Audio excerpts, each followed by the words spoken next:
da sua casa.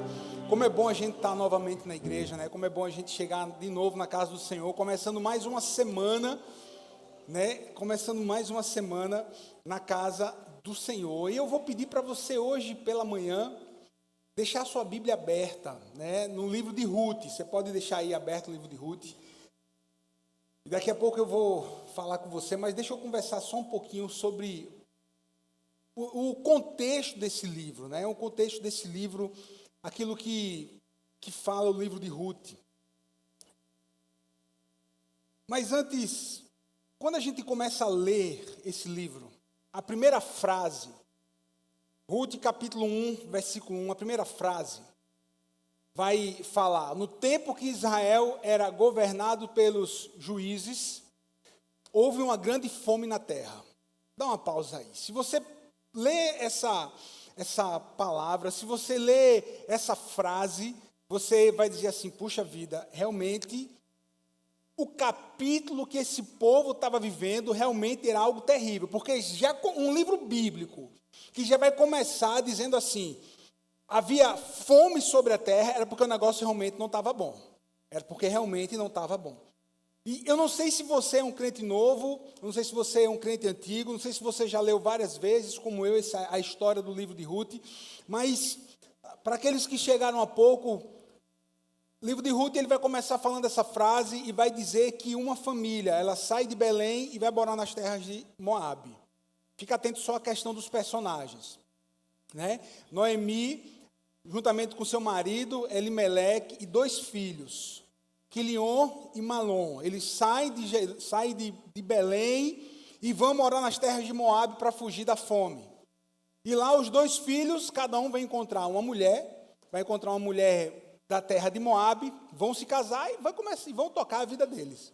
Até que, em um momento da história, nos diz que o patriarca, o Elimeleque, ele morre, depois morre o Malom, depois morre o Quilion. O que é que vai acontecer? Vão ficar 3 viúvas numa terra distante de Belém, e elas vão começar realmente a passar grandes necessidades.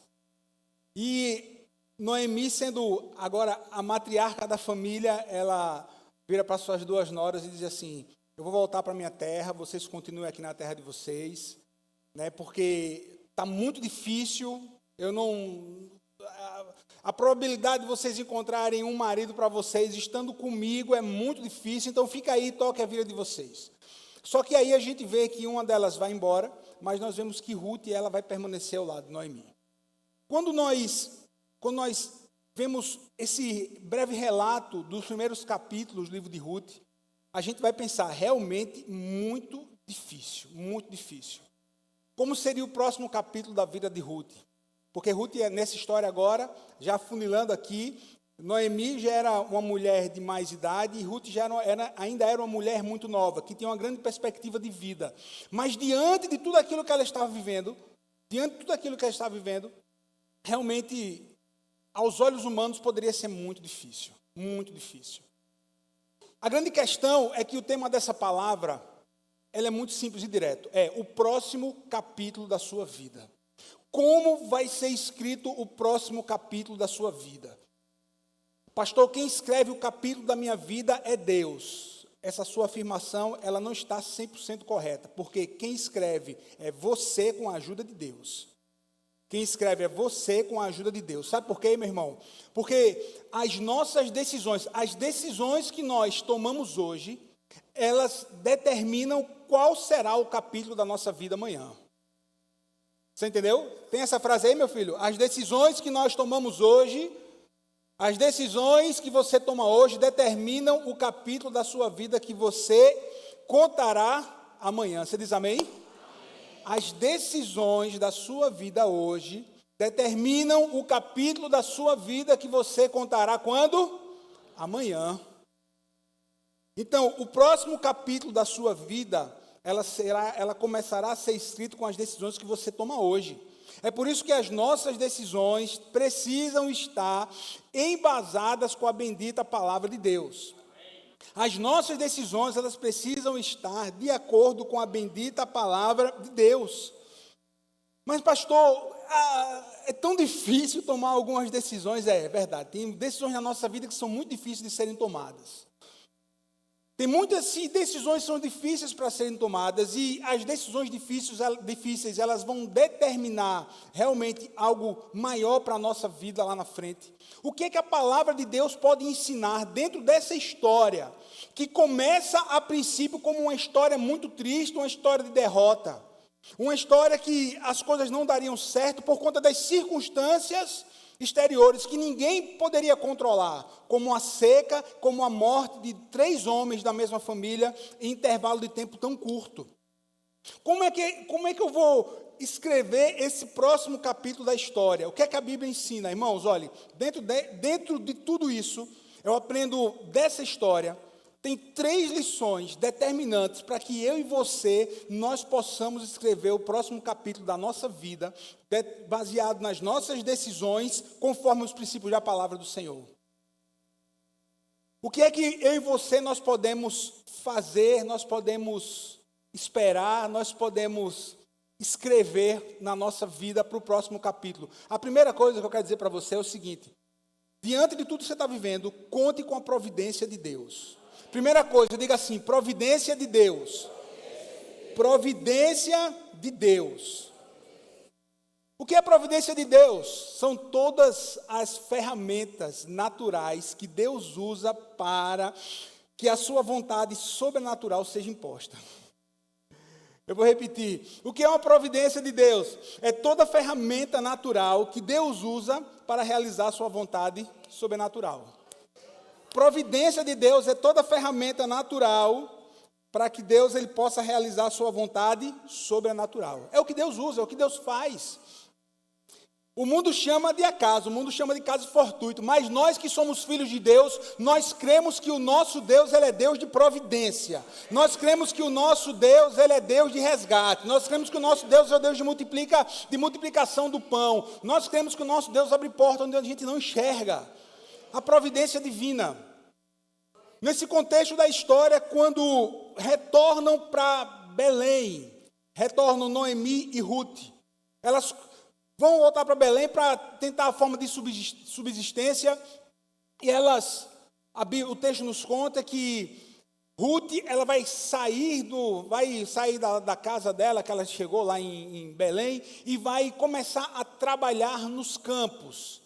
E era uma coisa cultural. Quando havia o tempo da colheita, os trabalhadores do dono da terra colhiam os frutos, e os frutos que caíssem no chão, os frutos que ficavam depois deles terem passado para a colheita, ficavam muitas vezes alguns ainda mesmo nos pés da planta, né?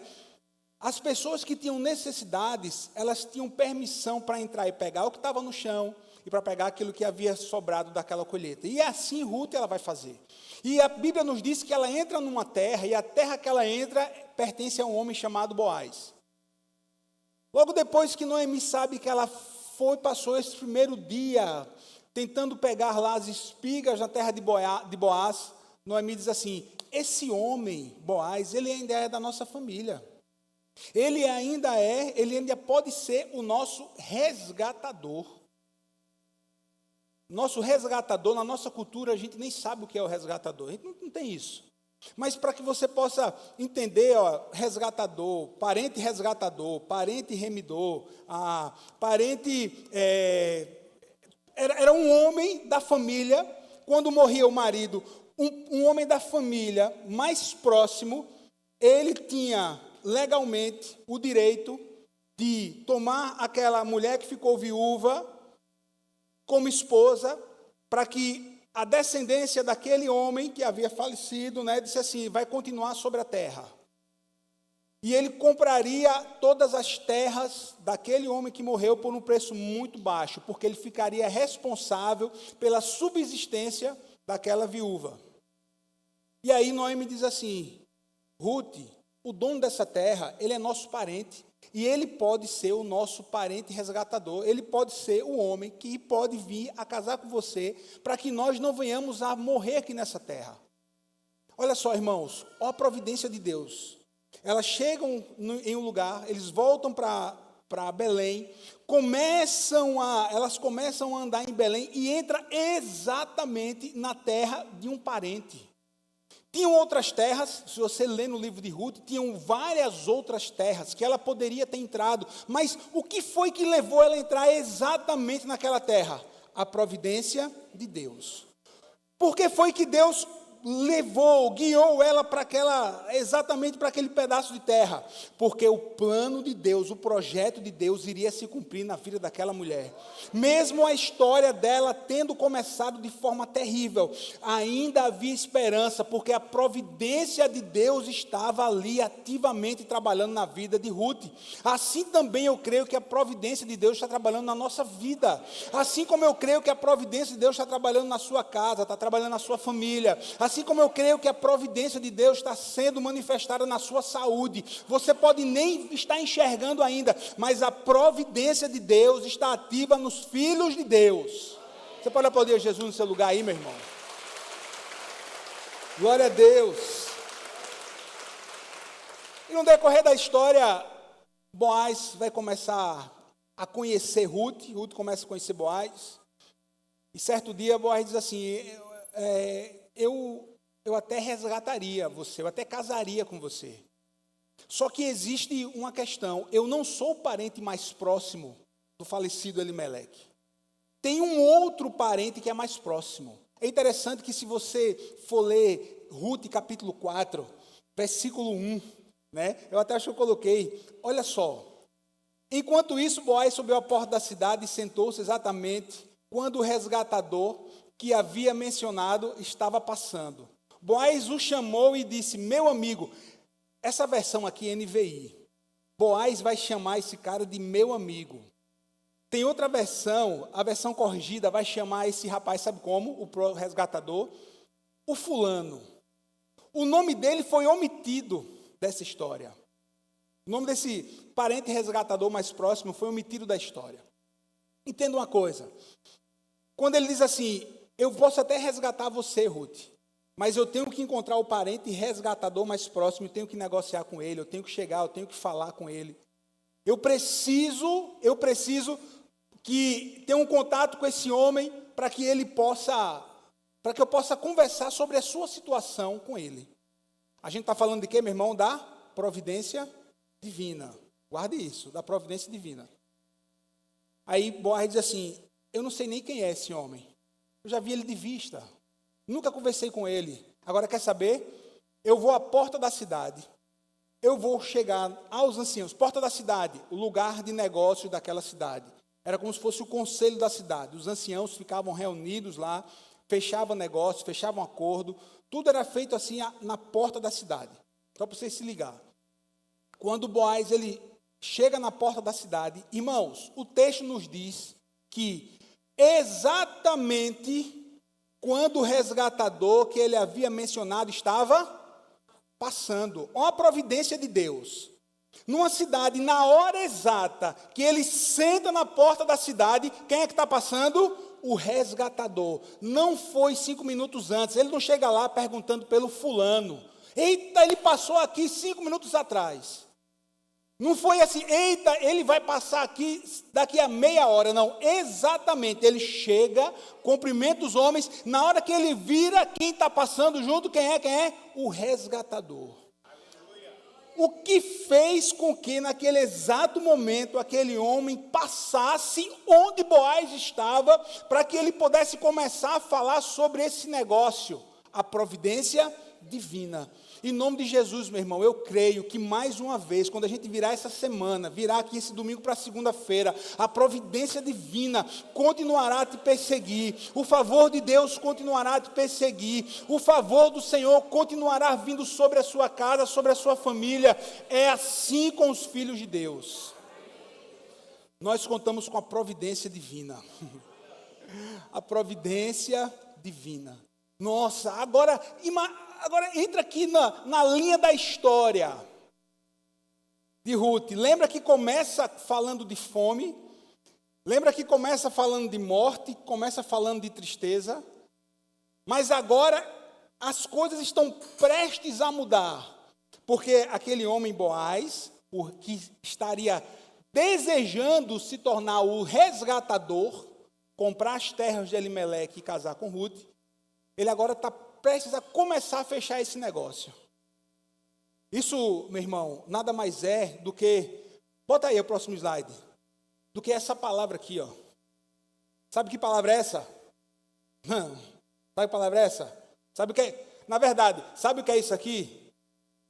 Providência divina, em hebraico, que é falado como, a tradução é rasgaste o prótese. Rasgaste o prótese é o que, pastor? Providência divina. Mas entenda uma coisa, irmão, se eu estou falando sobre providência divina, quando a gente vai ler no português, que a gente vai ler no inglês, a gente lê o que é normal para a gente. A gente lê da esquerda para a direita. Não é assim? Não é assim? Bom, para a gente é. Para a gente isso é o começo e aqui é o quê? O fim. Mas no hebraico, irmão, não é assim. No hebraico a gente não lê de cá para lá. A gente lê assim, ó, de lá para cá. No hebraico a gente lê da direita para a esquerda. A gente lê rasgate prótese, providência divina. Sabe o que é que eu aprendo com isso? Que a providência divina, a nossa história, muitas vezes nós não entendemos a gente não entende o final das coisas. Sabe por quê? Porque a gente não está no final. Mas quando a gente chega no final, que a gente olha para trás e diz assim, nossa, como tudo cooperou para isso. No começo eu nem entendia, mas no final eu pude entender. Muitas vezes você não entendeu porque você ficou doente. Mas depois que você passa pela doença, você vai ver que Deus usou a sua vida para curar outras pessoas com uma palavra de conforto e consolo. A sua doença foi uma providência divina para a palavra de Deus chegar a quem necessitava. No começo você não entendeu porque foi que o seu negócio quebrou. No começo você não entende. Mas depois que você passa, você vai ver, rapaz, o negócio quebrou. Foi porque Deus estava no controle, porque esse negócio quebrado quebrou o mamon no meu coração. Hoje eu entendo porque hoje eu sou um homem transformado. Hoje o meu Deus não é mais dinheiro, o meu Deus hoje é o Senhor. No começo eu não entendi nada, mas agora que eu cheguei no final, eu olho de trás para frente e aí eu vejo que tudo era providência de Deus. Você não sabe porque você, puxa vida, porque você está passando uma dor, porque está passando um processo, porque você está sendo realmente ali, ó, trucidado. Circunstância da vida, pessoas, dizem, meu Deus, o que é que está acontecendo? Hoje você não entende, sabe por quê? É porque nós não conseguimos enxergar no final, mas quando você chega, aí você olha para trás e diz assim, tudo foi a providência divina. Eu não consigo enxergar o final, mas quando eu não consigo enxergar o final, mas aqui a partir do começo, quando eu olho para trás, eu vejo que Deus estava cuidando de tudo. De lá para cá. Muito mais fácil para mim e para você. Deus estava cuidando de tudo na vida de Ruth. Só que ela precisou contar com a providência divina. O que é que você precisa para que a sua história ela seja escrita um novo capítulo? Precisa de quê? Da providência divina. Sabe o que é que você precisa também para que o próximo capítulo da sua vida seja escrito de forma diferente? Sabe o quê? Planejamento. 2 letras P. Providência, planejamento. Planejamento é fundamental para que o próximo capítulo da nossa vida seja escrito de forma diferente. Deus ama planejamento, irmão. Deus ama planejamento. Deus ama planejamento. Olha, irmão, antes da fundação do mundo, Deus já havia separado o cordeiro dele que tiraria o nosso pecado. Antes da fundação do mundo. Se você quiser, desde, Apocalipse 3 fala também, desde a fundação do mundo. Só que é um tempo, uma forma temporal ali. Da fundação, o Senhor já viu. Então, Deus ama o quê? Planejamento. E nessa história, nós enxergamos o planejamento, sabe de quem? Desse homem chamado Boaz. Qual é a fase da história que a gente está? Ele está onde? Ele está na porta da cidade. Conversando com os anciãos. E conversando também com quem? Com o resgatador mais próximo, que nem entendia, sabia nada da história. Nem conhecia a Ruth. Mas se você ler Ruth capítulo 4, você vai ver o seguinte. Boaz vai começar a falar com aquele homem. Diz assim, ô fulano, você é o resgatador mais próximo de Elimeleque. Não é verdade? Ele disse assim, é verdade, sou eu o resgatador mais próximo. Aí disse, olha, tem um negócio primeiro para você, fantástico. Você pode comprar as terras de Elimeleque. Aí o homem diz assim, as terras dele? Eu estou parafraseando, chega em casa e você lê. As terras dele, você vai comprar e vai comprar baratinho as terras dele. Olha, a terra de Elimeleque, a gente chega aqui, você vai pagar algumas moedas de prata e você compra a terra. O negócio é bom para você? Aí o cara diz assim, oxe, um negócio massa. Sim, mas junto com esse negócio tem uma venda casada. Junto com esse negócio é o seguinte, olha, você compra a terra e você ganha o casamento com uma viúva. Está no texto, velho, só você ler. Aí o cara diz, eu resgato a terra e eu ganho o direito de casar com uma viúva. E tem mais, tem outra venda casada, ainda leva a sogra dela com você. Desse jeito mesmo. Irmão, não tem não, bota aí, projeta para mim aí, por favor. Projeta para mim aí, livro de Ruth, capítulo 4, versículo, 4, e disse Boaz, o dia em que tomarem, aqui ó, versículo 4, resolvi, pois, informar-te isto, e dize-te, compra na presença desses que estão sentados aqui e na de meu povo, que queres resgatá-la, se não, declarara para que eu o saiba, pois o outro não há, senão tu que a resgataste, e eu depois de você. Respondeu ele, eu a resgatarei. Versículo 5. E disse Boaz, no dia em que tomares a terra da mão de Noemi, também tomarás da mão de Ruth, a moabita, já viúva, para suscitar o nome do falecido esposo e sobre a herança dele. Versículo 6. Então disse o resgatador, para mim não a poderei resgatar. Ou seja, sabe o que o resgatador está dizendo? Meu amigo, aí, comprar a terra, beleza. Agora, ainda vou ter que casar com uma viúva, ainda mais sustentar a sogra dela, dá não para mim, velho. Dá não para mim. Esse negócio para mim não dá, porque se eu entrar nesse negócio, eu vou perder os outros, não quero saber não. Sabe, você, né, meu parente também, resgata você, Ruth. Resgata você, velho. E abraça, vai e casa com ela. Irmão, isso foi de propósito? Não, irmão, foi tudo planejado por um homem extremamente inteligente, chamado quem? Boaz. A forma como ele vai explicar que tinha uma terra que ele poderia comprar, mas agora você compra a terra e você ganha ali uma viúva para casar. Dá não para mim. Era tudo que Boaz queria. Sim ou não? Era tudo que Boaz queria. Agora a lei natural dava embasamento para que ele pudesse, né, colocar em prática o plano de casamento com Ruth. A providência de Deus vai agir.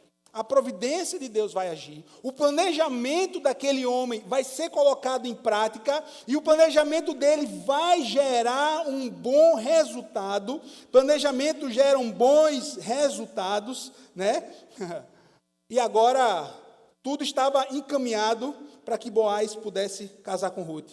Provérbios 21, 5. Os planos do diligente levam à fartura, mas o apressado sempre acaba o quê? Na miséria. Você quer escrever o próximo capítulo da sua vida? Planeje. Comece a fazer o planejamento e comece a agir. Pastor, meu casamento não está bem. Você tem um plano para isso? Porque eu posso estar pregando uma multidão de gente, para casais que até chegaram sorrindo ali na porta, mas de casa para o carro, estava uma guerra. Isso está acontecendo constantemente. Qual é o seu plano, meu amigo, meu irmão, para que a situação do seu casamento mude? Ficar na mesma coisa? Não, meu irmão. Você já está vindo para a casa do Senhor, amém, louvado seja Deus, está fazendo certo. É aqui, ó, casa do Senhor, recebendo palavra. Agora, o que mais você está fazendo? O que mais? Está vindo para a escola bíblica, está aprendendo a palavra, porque é a palavra, quando a gente aprende, que vai mudar nosso pensamento, a nossa forma de enxergar, correto. Está cumprindo os princípios, beleza. Está indo para as nossas redes, receber a palavra, bênção. Estou tomando conselho, então você está planejando, então as coisas vão mudar. Qual é o seu plano mesmo para a sua saúde mesmo? Qual é o seu plano mesmo? McDonald's de segunda a sexta. Não, meu irmão, aí já era. Já era. Qual é o seu plano mesmo para a sua vida financeira? Qual é o seu plano mesmo para que você possa chegar aos seus filhos? Tudo é uma questão na nossa vida de quê? Diga assim, providência divina. Diga assim, planejamento. Bom planejamento. Diga assim, planejamento. E por último, diga assim, orações. Está vendo? Oração. Quais são as 3 coisas, irmão, que eu aprendo dessa história para que o próximo capítulo da nossa vida seja escrito de forma diferente? Providência divina, planejamento e orações. E orações a Deus, aleluia. Você precisa de um capítulo melhor na sua vida? Ore, meu irmão, interceda. A providência de Deus, o planejamento, orações cheias de fé. Na verdade, irmãos, quando a gente lê esse livro de Ruth, né, você pode até passar desapercebido para alguns leitores. Mas o livro de Ruth, ele é cercado de pequenas orações. O livro de Ruth é cercado de pequenas orações. É muito comum as pessoas chegarem para a gente e perguntar assim, pastor, quanto tempo o senhor ora? Olhe, eu faço pequenas orações no dia durante muitos momentos. Pequenas orações no dia, em muitos momentos. Esse sou eu. Você paro também, dobro o joelho, deito no chão, ninguém vê. Faço isso. Mas a maior parte do nosso dia, a maior parte do meu dia, são pequenas orações. Em grandes momentos de tempo, a gente não tem como ficar muito tempo sem a gente nem orar em espírito, nem falar, proferir uma oração, nem que seja pequena, nem que seja curta. Nesse livro de Ruth, o livro de Ruth são cercadas de pequenas orações. Tudo isso, irmão, entenda, as orações foram o fato gerador para que a providência de Deus acontecesse na vida de Ruth. Está vendo, ó, do final para o começo. Você quer ver? Eu separei algumas pequenas orações no livro de Ruth. Noemi, olha que Noemi ora. O Senhor conceda outro marido. Ruth ora, que o Senhor me castigue com todo rigor, se outra coisa, que não a morte me separar de ti. Boaz ora, que o Senhor esteja com você. Os trabalhadores de Boaz oram, que o Senhor os abençoe. Boaz ora, que o Senhor te recompense e te abençoe. Igreja Shaddai, que o Senhor te recompense e te abençoe. Que o Senhor faça resplandecer o rosto dele sobre você. Que o Senhor sobre você te dê a paz. Você tem que sair desse lugar hoje de posse dessa oração. Quem diz amém por isso? Glória a Deus, glória a Deus. Glória a Deus. Aí, igreja, Ruth vai orar, que eu continue a encontrar favor. Meu Deus do céu, Noemi vai orar, que o Senhor abençoe o homem que te abençoa. Boaz diz a Ruth, que o Senhor te abençoe. Meu Deus, oração após oração, oração após oração. Aí, depois que Boaz, ele está na porta da cidade, que o resgatador abre mão de resgatar, que ele diz assim, resgate você, Boaz, sou eu mesmo, eu vou resgatar, eu vou pagar a terra, eu vou casar com a viúva, e eu vou levar de brinde a sogra. Sou eu vou. Olha as orações, olha a oração dos anciãos. Ruth 4:11, próximo slide, bota aí, filhão, tem não aí? Que o Senhor faça com essa mulher que vai entrar na sua família, como fez com quem? Com Raquel e Lia, que juntas tomaram as tribos de Israel, que você seja poderoso em Efrata e ganhe fama em Belém. Olha a oração de bênção daqueles homens sobre Boaz e sobre Ruth. A Moabita, né? A Moabita, a estrangeira, que estava condenada a morrer de fome. mas que chega nessa terra e que encontra um homem como você, Boaz, um homem correto, um homem de Deus, que essa mulher que seja semelhante a Lia e Raquel, as matriarcas de Israel, irmão. As matriarcas de Israel, aí, juntas tomaram as tribos de Israel, que você seja o quê? Que você seja poderoso, aleluia, e ganhe fama em Belém. Meu irmão, oração. A oração que você vai fazer para o teu filho, quando ele for sair para a escola amanhã, filho, que o Senhor te abençoe, que você aprenda tudo, que o Senhor destrave a sua mente. A oração que você vai fazer pelo seu marido, minha irmã, meu filho, que o Senhor te dê força, você vai sair para trabalhar, que o Senhor te dê força, que o Senhor seja contigo. A oração que você vai fazer pela sua esposa, minha filha, você vai sair para trabalhar, que o Senhor te abençoe, que o Senhor te dê sabedoria, força, ânimo, vigor.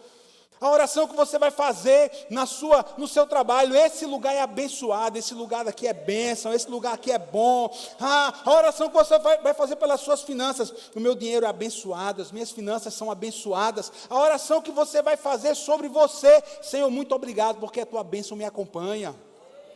São pequenas orações no dia que nós fazemos, que é um fato gerador da providência divina. Eu preciso da providência, de planejamento e de orações. Irmão, e quando eu olho essa história de trás para frente, eu vejo que toda manchete negativa caiu por terra. Porque no começo era o quê? Fadadas à morte, fome, tragédia em Moabe, mas agora, prosperidade, que ganhe fama em Belém. E a história do nosso Jesus? E a história do Evangelho de Jesus? Se eu começar a contar de trás para frente, João 3,16, porque Deus amou o mundo de tal maneira que deu o seu Filho unigênito, para que todo aquele que nele crê não pereça, mas tenha a vida eterna. Esse é o de trás para frente. Mas o natural, a ordem natural das coisas, a ordem cronológica das coisas. Quando Jesus Cristo, ele é condenado ali à morte pelos judeus, e os romanos vão cumprir aquela pena. Quando Jesus ele é crucificado, quando Jesus ele entrega a sua vida na cruz, quando ele morre, aquela era a parte natural, era a primeira parte. A primeira parte. Hoje nós sabemos que Deus já havia provido o cordeiro, só que naquela hora que Jesus morre, o inferno achava que tinha vencido, sim ou não? Achava que tinha vencido, achava que tinha derrotado o Senhor dos Senhores, achava que o plano de Deus tinha sido ali abortado pela cruz do Calvário, porque Jesus ele morre na cruz, vai ser sepultado, mas aí o natural, terceiro dia, ele ressuscitou. Nesse período de tempo que a gente não sabe qual foi, ele vai no inferno, o inferno infesta, ele vai e resgata, ele toma as chaves da morte e as chaves do inferno. O inimigo que achava que havia vencido,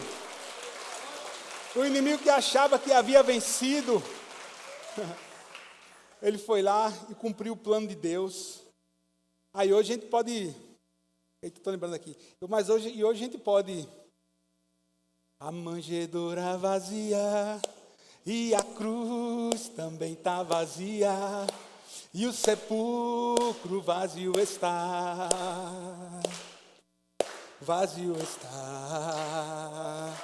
a manjedoura vazia, e a cruz também está vazia, e o sepulcro vazio está, Esse é o começo e o final da história. Bora, galera. Esse é o começo e o final da história. Esse é o começo e o final da história. Manjedoura vazia, cruz vazia, sepulcro vazio e o trono do céu cheio da presença. E o céu, a presença de Deus. E o nosso coração cheio da presença de Deus. Querido, se nós temos ao Senhor Jesus na nossa vida, nós temos tudo para que o próximo capítulo da nossa vida, que vai ser escrito, seja um capítulo abençoadíssimo. Seja um capítulo próspero. Seja um capítulo diferente daquilo que a gente já viveu. Você crê na providência, você planeja e você ora, meu irmão. E você ora. Sabe uma oração que, olha, irmão, eu quero que você saia daqui hoje também, lembrando dessa dessa oração de 1 Crônicas, capítulo 4. Eu estava agora, lembrei dessa oração. 1 Crônicas 4:10. Sabe qual é? É a oração de Jabez. É a oração de Jabez. Sabe o que Jabez orou? Ele orou assim. Jabez clamou ao Deus de Israel: abençoa-me e aumenta as minhas terras. Filho, 1 Crônicas capítulo 4, versículo 10. 1 Crônicas 4:10. Bota aí, por favor. Jabez clamou ao Deus de Israel, dizendo: abençoa-me e aumenta as minhas terras. Que a tua mão seja comigo, guardando-me de males e livrando-me de dores. E o Senhor atendeu ao seu. Essa é a oração que você vai fazer hoje. E eu creio em nome de Jesus que o Senhor vai atender o seu pedido. Fique de pé em nome de Jesus para a gente adorar o Senhor. Fique de pé em nome de Jesus para a gente adorar.